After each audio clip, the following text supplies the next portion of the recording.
This is Vito LaBella, fighting for New York.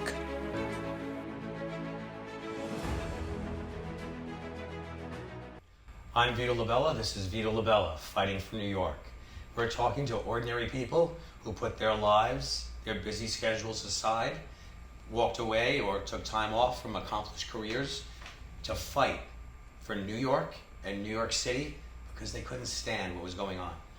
Now, if you've been following the parents' rights movement, you would think that it began in Virginia a couple of years ago. But if you are in the know, you know that the parents' rights movement started right here in New York City in 2018. And it motivated hundreds of parents, two of whom I'm here today. And this is Yiatin Chu and Hahn. They have taken their initial advocacy about gifted and talented education, about the specialized high schools, and they have broadened it. They have become more and more involved as each year has gone on. Truly, New York City heroes. Yiatin and Jean, they both founded, now full disclosure, Yiatin and I, we founded Place New York City together, is one of the original founders, and you both founded Asian Wave Alliance to try to get more participation, voter participation in the Asian community. So you guys are doing yeoman's work, not just on one issue, but on issues that impact all of New York City and all of our civic life. So guys, thank you. You are my heroes, true New Yorkers fighting for New York. So thank you for being here with us tonight. Thank you, Vito. So listen, so we could talk about so much. Yes. But you know, because we do, right? So Yiatin and Jean and I, we go in the weeds on so many topics. But right now, there is a policy, there was a law that was passed last year, the small class size law. It was passed by New York State, requiring schools to lower class sizes.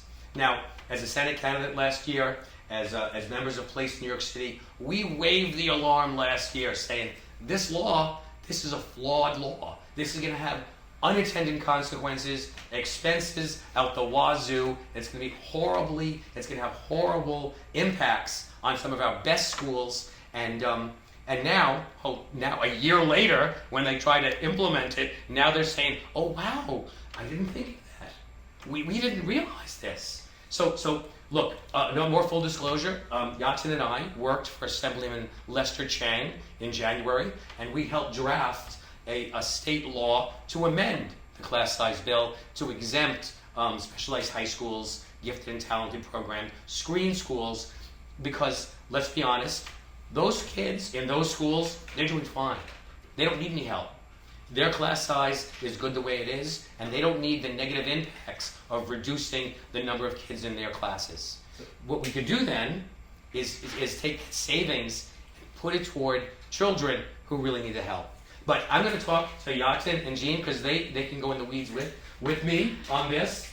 And so right now, what are you guys working on in place, and what kind of advocacy and information do we want to get out? Sure. I think, you know, if you ask most parents, they would prefer a small class size for their child.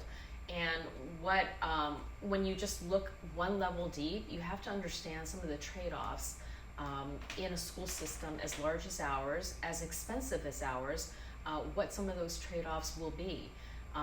You know, we in New York City, our schools are funded by the number of students that we have in our schools. It's probably like that for a lot, but certainly for New York City. And when class sizes need to be reduced to the levels that are mandated by the law, and the school doesn't have additional classroom space, they'll have to cap enrollment. So instead of having 32 kids per high school class, they will need to cut it back down to 25. And what that does is that it will reduce the amount of money that the schools will be getting.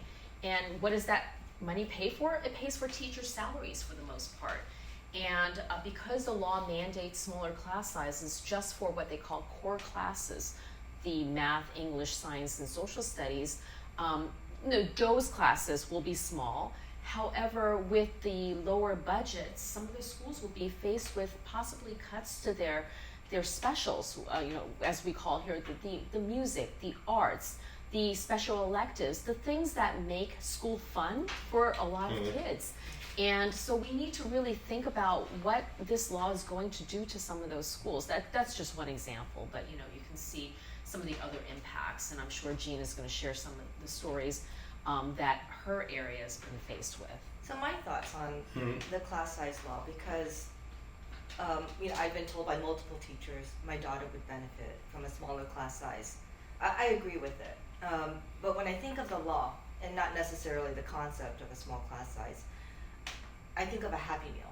It sounds great. It's got great packaging, right? It's got everything in there. It's got the meal, it's got the drink, the dessert, and then for like a little bit of entertainment or joy, it's got the toy in there, right? But when you open it inside, you see, okay, the high calories, the food that's not great for you, the sugary drinks, right? There's so much to this law that's really disruptive, I think, to schools, that is beyond disturbing. I live in an area that's overcrowded, and what happened when pre-K was expanded was we got zoned out of our zoned school. And where did they send us an offer? Not to any of the local walkable zoned schools nearby. We got an offer to a neighborhood that was in the reverse commute of where my office is, a totally different direction, and we did exactly what I think most parents will do if they found out that they got zoned out of their school, which is very possible with this law, is that we pulled out and we went private for a year. And this was for kindergarten. Yeah, this was for pre-K. Pre-K. Pre-K, yes. So pre-K and kindergarten, you're zoned out. What do you expect these parents to do? I mean, at that age, you have to bring your kid to school. And these are exactly the parents, Vito, that are going to have the big surprise when they find out, like, oh, gee, I moved here when my child was 3 because I wanted them to go to these schools that we've heard about from our friends and families, how great it is. And, oh, wait a minute, I just got zoned out of it. and will they zone them out by lottery? That's how they do everything in the DOA. Well, it's not just a lottery issue. There's no buildable space in our neighborhoods, right? So that's the other problem. Where are they going to build these classrooms? Our neighborhood has been overcrowded for years.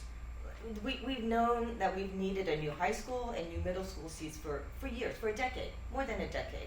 And they haven't done anything about it. So what are they going to do when they tell all the families, by the way, we're going to have to shrink the size of your school by 20% or more and send you to neighborhoods that you don't live in and that you have to take your 4-year-old on public transportation to get there? It's really not going to go well, and I hope more parents understand really the impact and the that it could have and the disruption on their lives with this law, and that it can be staved off before it gets fully implemented and some of these recommendations get adopted. And the irony here is part of this was try to serve underserved communities, but if you need more teachers in, say, a school like District 20 or District 2, which are sought after schools, not only for students, but teachers. Teachers want to come there because it's a good school. 40% of the kids in District 20, the area where I'm running, District 43, City Council, those teachers have to come from somewhere. Because of seniority rights, they'll have first pick. So now the teachers who have seniority are going to come maybe from underserved areas because they'll have all of these openings all of a sudden. And now you'll have underserved areas with brand new teachers, inexperienced teachers, and maybe because they can't find enough, maybe they're going to have to lower the requirements. That's exactly what the proposals are. They've said, you've digested what they're even recommending, because to be able to comply with this law in this time frame, they need to hire close to 18,000 more teachers for these additional classrooms. And we've had a teacher shortage in many of the subject areas in New York City. It is very, very difficult to find science and math and English language learner teachers across New York City schools. And what you're describing is definitely what's going to happen is they'll need to fill more classrooms, teachers with seniority in places where, maybe it's a little too far from home or whatever it is, will have dibs on these, in these neighborhoods where they just need more teachers. And then to get new teachers, they are indeed suggesting to make it easier for teachers to be certified and easier for teachers to earn their tenure. And once teachers earn their tenure, good or bad, they're kind of there. We're stuck with them. So it does have huge implications, and as any parent know, the most important element in your child's education is the teacher that's standing in front of the classroom. So I want to speak to Yeah. that because California actually tried this. They actually had a class size reduction law back in 1996, and what they discovered was that it wasn't worth the trade-offs because teacher quality was highly impacted. And where will the teacher quality be reduced the most? It's not in the neighborhoods where parents and students know how to advocate for themselves. It's going to happen in the low-income neighborhoods where you have immigrant families, where you have families that have language barriers, maybe disabilities, et cetera, that are too overwhelmed. Even the ones that are articulate and can advocate, they're too overwhelmed by other issues that they can't really be out there the way that, let's say, a middle-income family with only maybe one working parent can do. So that's also a huge concern because it'll just create that that bigger disparity gap that we're already seeing from COVID. And talk about gaps, okay? We talked about a $5 billion budget gap right now that may balloon to $12 billion. Well, what's the price tag for the Yeah, it's huge, right? So just for teacher salaries, the close to 18,000 teachers that I mentioned before, the Independent Budget Office puts that at $1.9 billion a year extra. That's just the teachers. Of course, we need to, expand the space. So the construction of extensions, annexes, and new schools could be up in the $30 billion range to truly comply with the law and maybe minimize some of the adverse impact that we're talking about today. So Jean, I mean, look, the state legislators who foisted this bill upon us, the Senate, the Assembly, and Governor Hochul, are they going to pay for this? We keep hearing it's funded, but everybody and independent research shows this is not funded. So this is an unfunded mandate. So it's going to be a lot of chaos and hoopla for something that's not even funded. So I just don't understand what's going to happen when the DOE their hand is forced and they're required to basically cut seats and rezone and cut programs. You were saying before that some municipality tried it and it didn't work. In California, they tried it. So in 1996, they actually passed a class size reduction law. And what they discovered was the quality of the teachers was actually very adversely impacted.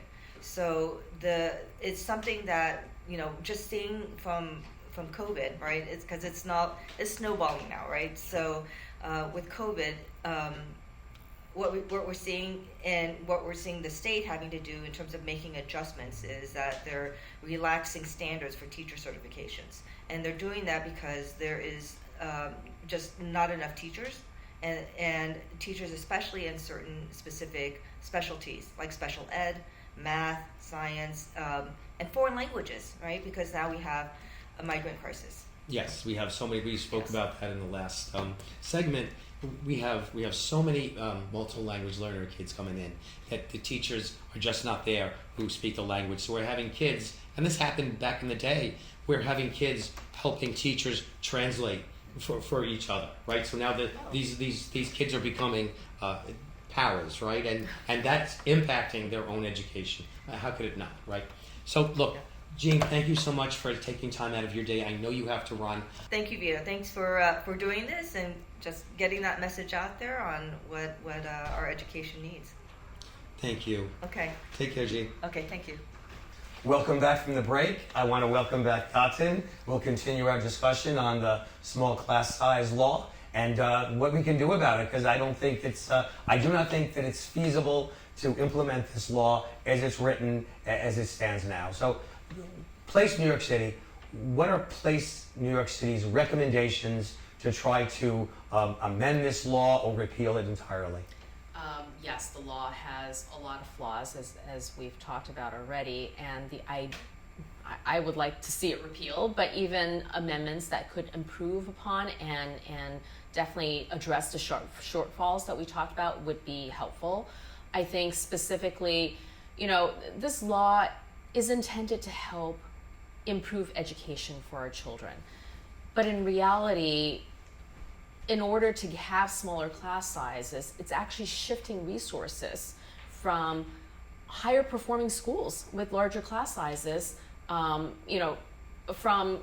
resources that are currently in low income school districts and ones that actually don't have a problem with class size. So from the equity angle, this just doesn't make sense. And despite the larger class sizes, a lot of these programs that Place NYC advocates for, such as gifted and talented programs in the specialized high school, they do just fine. These class sizes are larger than the rest of the city, but parents know that it's not just class size that determines the academic outcomes of their students. It is more about the teacher, which we talked about, and it's also about the cohort of kids in the classroom. If the kids are more homogeneous, as they talk about, but they're more grouped to their ability level, it is easier for teachers to teach a larger group of kids that perform similarly than a smaller group of kids that have a greater disparity in terms of their proficiency in reading or math. Right. Look, if I were a teacher, I probably would rather have a small class size of 20 kids instead of 30. But as a teacher, I would like to teach a class where most of the kids are about the same level, whether they need a little more attention to address shortfalls in where they are in reading, or they're ready to move on quickly and go through a much more accelerated curriculum. To have a larger class size with a more even group of kids is certainly easier than teaching to a smaller group with greater needs.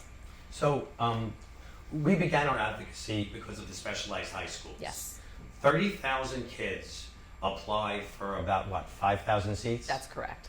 Now, in order to implement this class size, one way they do it is by reducing that 5,000 seat number down to, 3,500? Yes. So in Brooklyn Tech, all three of my kids at Brooklyn Tech, 6,000 kids in that school. They would have to reduce the number of kids in that school to 4,000. That's one way to do it. Absolutely. And they would lose money. They would lose money. Right? They would lose money for a lot of the things that your kids actually go to Brooklyn Tech for. The APs, the majors, the electives, a lot of the enrichment courses, the after school, all of those could be on the chopping block because those 2,000 kids that are cut from the school, they carry with them on average $7,000 to $10,000. So that's a big budget that the school will be. More importantly, we all care about diversity. We need to try to expand so that classes, schools are as diverse as possible. I think Brooklyn Tech is pretty diverse. We have a whole bunch of parents from all different backgrounds, from different ethnicities. If they cut 2,000, what is that going to do to the diversity issue? Because in addition to this program, we also have the Discovery program, which gives kids who just missed the cutoff an opportunity to go to these schools. Brooklyn Tech has a lot of Discovery kids. Now, just because the law states that kids have to take an exam and be ranked in order, which means the bottom number, the cutoff, is going to be 2,000 seats higher. That's correct. Than it is right now. What's that going to do to diversity at Brooklyn Tech? Well, it's certainly going to affect the population of kids that are coming in. It will make it harder for kids to score now even higher to have one of the 3,500 seats. But I heard something in the engagement session the past week about this new law. It's from a math teacher, so I'll caveat with that. And he said, you know, for an overcrowded school that he retired from, it had a 99% graduation rate, class sizes of 32. And if this law was implemented, it would force their class sizes down to 25. So instead of having more kids at a high-performing, high-graduation high school, you would then have to force those kids to attend a school possibly with a much lower graduation rate. So those 8 to 10 additional kids, they're going to be placed in a school that maybe have a 50 or 60% graduation rate. So net out of the system, we're going to have fewer kids that will have access to excellent education. And really, the number of kids that will be graduating as a whole from New York City could actually drop from the implementation of this class size law. I mean, It's unfortunate. It's just, you know, I mean, the laws of unintended consequences. What angers me is that I, as a state Senate candidate, had videos and blog posts and things on social media trying to sound this alarm before it was passed. And they just pushed it through. I think part of the reason is because of the drop of enrollment. Yeah, absolutely. I mean, New York City, largely because of the COVID policies that wreaked havoc on parents' families' lives, right? Or, you know, which days are your kids going to be in school? They're remote. A lot of families didn't want that educational experience for their children, and many families picked up and left. So enrollment dropped. In addition to that, there have been a lot of changes to how kids are admitted in our middle school and high schools, and a lot of parents didn't want to go for it. So parents left for that reason as well. So we have been, you know, I think it's been 3 or 4 years. This year, I heard things are plateauing in terms of the free fall in enrollment, and partly due to the fact that we have more than 20,000 migrant students that have entered into the system.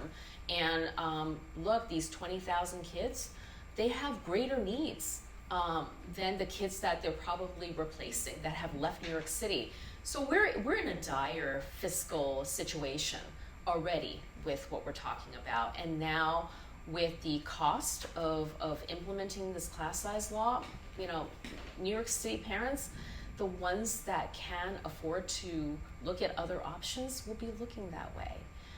So you had asked before, you know, what is Place's position and parents like me? I would like amendments made to maybe change the time frame of this law to ensure that we are building out the seats, the capacity at districts where things are overcrowded. As Jean said, there's just no room in very well-developed communities of finding space to build new schools. Generally, communities don't like a disruption in their neighborhood streets for schools to be built, because it takes, you know, 4 to 5 years even after the city finds a location that's suitable. So this is really something that requires, I would say, a 10 plus years timeline to really do it right, without or at least minimizing the negative consequences of this law. And this is this is a very important issue for the families, not just in District 43, but in District 38, District 47, all of South Brooklyn, just CEC District 20, 21. I mean, these are some of the most sought after schools, great programs, and they will be the most severely impacted. Absolutely. So look, I'm running for city council, that's not a secret. When we tried to get Assemblymember Chang's legislation discussed, the argument was, well, the city isn't asking for anything. The city is not complaining, which is not true. The mayor and the chancellor both said that this was horrible legislation. Fine, that being said, as a city council member, we would have to, I think, coordinate and join other common sense caucus city council members and pass a home rule message asking for delayed implementation, asking that we exempt schools like the 8 specialized high schools, Stuyvesant, Brooklyn Tech, Bronx Science, Staten Island Tech, all of them. Exempt gifted and talented programs, screened middle and high schools, because these kids are doing fine. Yes. We need a resolution and a home rule message send that up to Albany and ask Albany to please be reasonable and try to either amend this law or adjust it so that in some way that we can pay for it and that it doesn't negatively impact children and families who are doing well. Absolutely, Vito. So listen, I thank Jean. You have been taking time out of your life in so many ways, and I know how many volunteer hours you put in, day after day, week after week, and now year after year. We've known each other, what, since 2019? Yes. 2019, you've been fighting. You know, we want to try to draft you to run for office because you would be fabulous. You could pick an office, you could pick a party, Oh, boy. anything you want, and I would support you 110%. Oh, thank you, Vito. Thank you so so welcome. much. You are doing, like Jean, the yeoman's work. You are a fighter for New York. Heroes don't wear capes. Sometimes they wear very nice blue outfits. I want to thank you so much for coming in and for helping us discuss this. Thank you so much.